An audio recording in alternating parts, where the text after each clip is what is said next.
Hi, fans.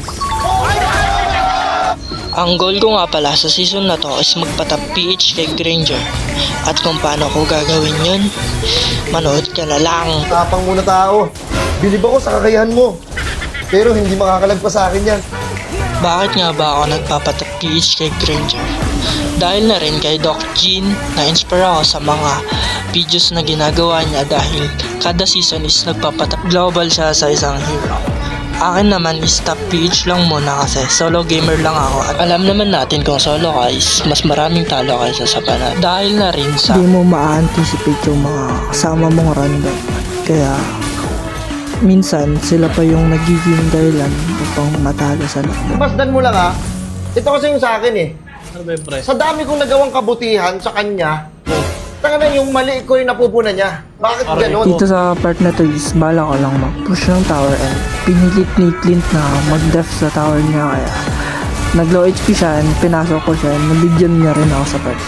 At yun, inintay kong pumasok yung Akai and bumira na siya ng SS niya at naipit niya yung Rafaela and binagbabaril ko sila. At yun, nabigyan naman yung Rafaela doon and susunod namin sana yung Clint kaso nakatakas siya kaya nag-push na lang kami ng tower. At yun, tumas ulit ako upang mag-dep kaso nga lang nandito sa Clint and nakipag 1v1 siya sa akin at ayun, natalo siya kasi mahina siya. Hindi ako mali. Ako na naman mali. Bakit? Sir, hindi sir. Sige na, sino pa ba yung mga tao? At dito sa part na to is balak lang namin mag-def sa mid and kasi nabigyan yung mid. Kaya bala ko sanang i-def yung mid namin. Kaso nga lang, 5 sila at bala ko sana i-def kaso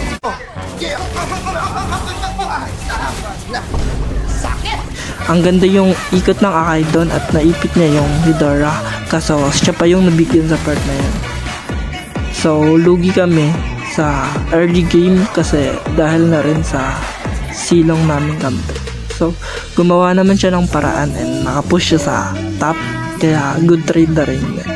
Kahit makuha nila yung Lord is madidep pa rin namin yun kasi level 1 pa lang yung Lord. At dito sa part na to is pagkatapos namin edep yung Lord and nagmagaling yung Harley sa part na yun kaya nabigyan siya. Na-open ako? and fast forward ko na yung laban is dumako na tayo dito. Biglang lumalim yung tank nila kaya shot call ko is bigyan na yun kasi wala siyang kampi doon. Kaya yun, nabigyan namin sa part na yun yung tank nila.